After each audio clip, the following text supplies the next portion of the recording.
My name is Paul Lender. I am a photographer, digital and wet plate collodion photographer based out of Northeast Ohio, the Cleveland area. And I am going to walk you through another one of my tintype sessions. So here you see I'm working with a ballerina named Aaliyah. Aaliyah dances for the Cleveland Ballet Company, the professional company here in Cleveland. I've worked with her before for a film session and a digital session. I brought her out this time. She very nicely agreed to pose for me for some tintypes down in an area called Merwin's Wharf here in Cleveland.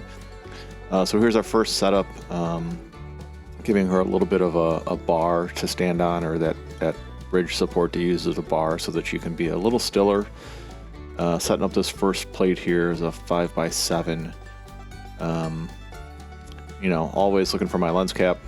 There it is, put it on, and checking the sun one last time when we start shooting. Obviously working with a ballerina, there's going to be some movement. These are just long poses to stay on point for.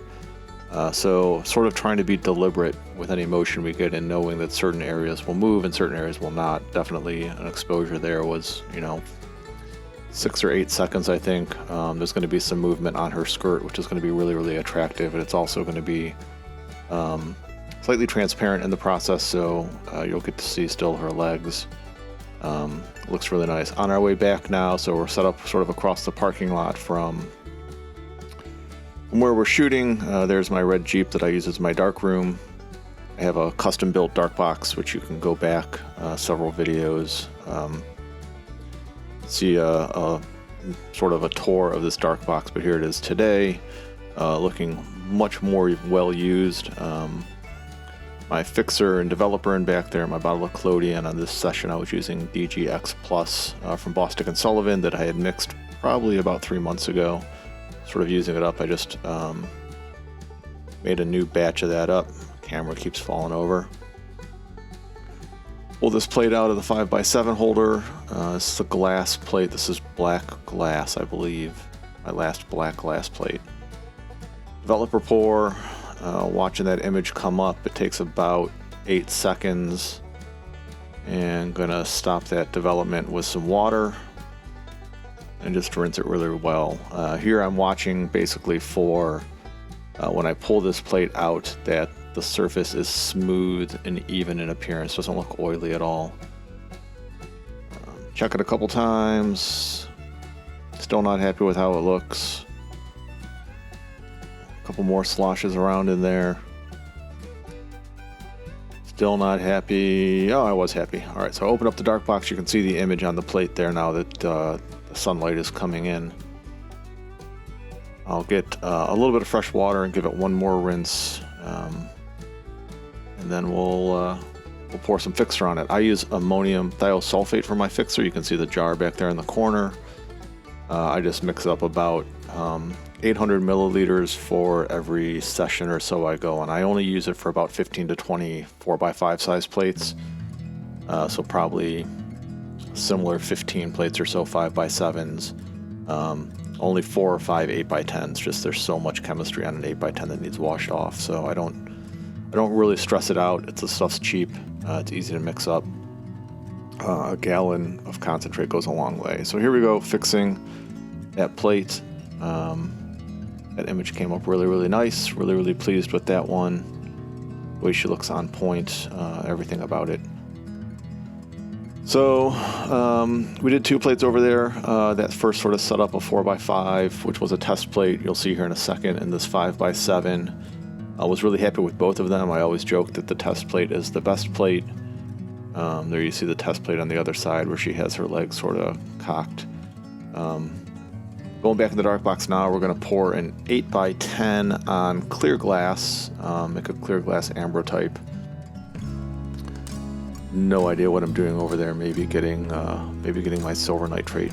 I was actually pulling it out at silver nitrate, so I'd already poured it. I'll pull this plate out, wipe the back down. A little adhesion problem up there at the top with the collodion, it looks like. Get that into a film holder, an 8x10 film holder that I've 3D printed a few little inserts at the top and bottom to hold my plate steady in there.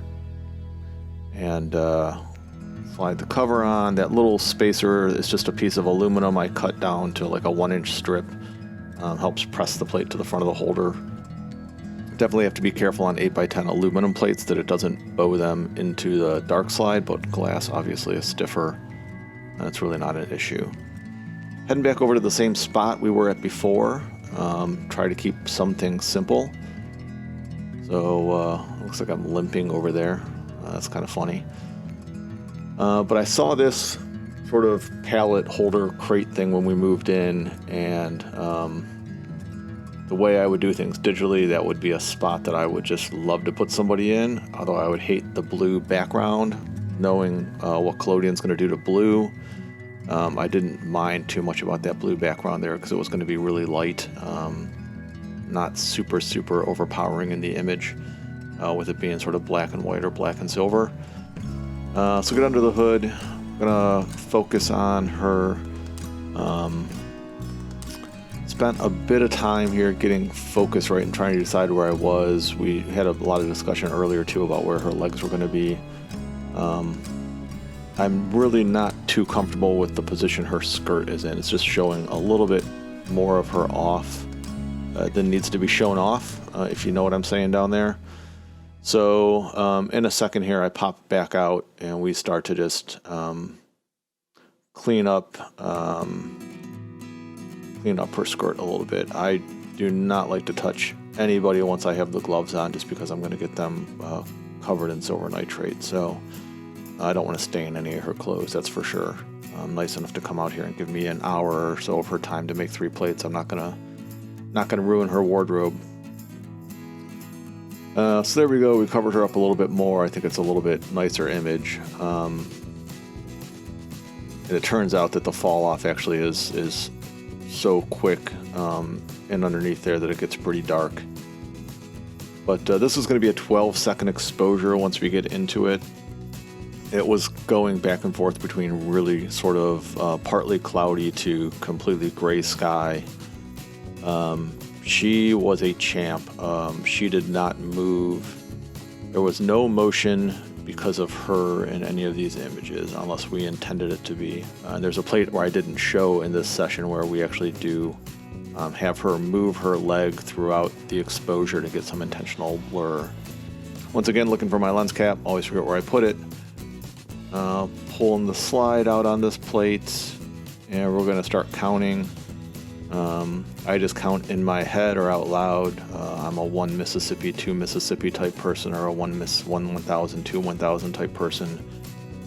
I told her 10. I think we went to 12. It turned out that was quite perfect. Exposure's over. She can, get herself out of there. And yeah, she was sitting on a little paper towel just again so we didn't get rust and stuff all over her skirt. Grab my little GoPro, and back we go to the dark box. I don't put the actual audio of what's going on in these videos because, first, I don't have a microphone on, and second, the conversations really got nothing to do with anything photography. Usually, I know these people, I've worked with them in the past. We're usually talking about my kids or what's going on with the ballet company or stuff like that. It's really nothing related to the process. It's actually kind of a relaxing conversation. We just happen to be making photos at the same time. Turn on my little LED light I got up there in the top. Works out really, really well. And duck back inside. Get this plate pulled out of here. I am not the best, you'll probably see it here in a second for sure, at pouring developer on an 8x10 plate. I just miss parts of it all the time. Getting better, but still not the best at it. Here we go, run it down there. Just need to use more. I'm always just, developer's cheap, I should be using more. But again, letting it dance around on there, not letting it settle in any one place. Turning that so it's the right orientation. Once again, I think that was about 8 seconds. Pour some water on it. I pour water really gently onto glass plates because I only sub the edges with albumin, so sometimes I can get lift if I'm really aggressive with that water pour somewhere away from the edges, and I don't want to lose a plate if I don't have to. 90% of the time though, just subbing the edges is plenty. And you know, it was once again in this case. Again, looking for that smooth finish on this plate before I go and fix it. Obviously pretty happy with it. You can kind of see the image there. That negative image right there looks really, really good to me. I was really, really happy with how this plate looked once I got done with the development process. I take it out. I don't show it to you, but I'm gonna pour that water out of it. I'll hit it with one more splash of fresh water just to keep it wet while I get the fixer ready.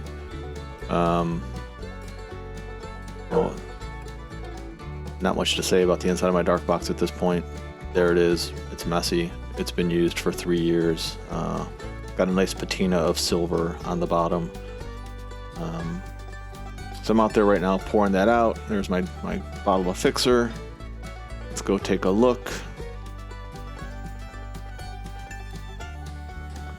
Gray tray makes it a little bit easier to see. Again though, that negative in that white tray looks chef's kiss good to me. Pop it out.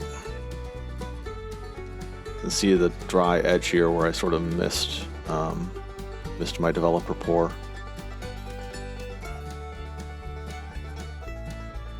Here we go. Most exciting part of this process for people when they come and watch it, right? Seeing that image invert. Take a look at that one. So happy with the tones. And there you get a better look at it. So I hope you enjoyed that walkthrough. I guess like and follow, and I'll be back with another video soon.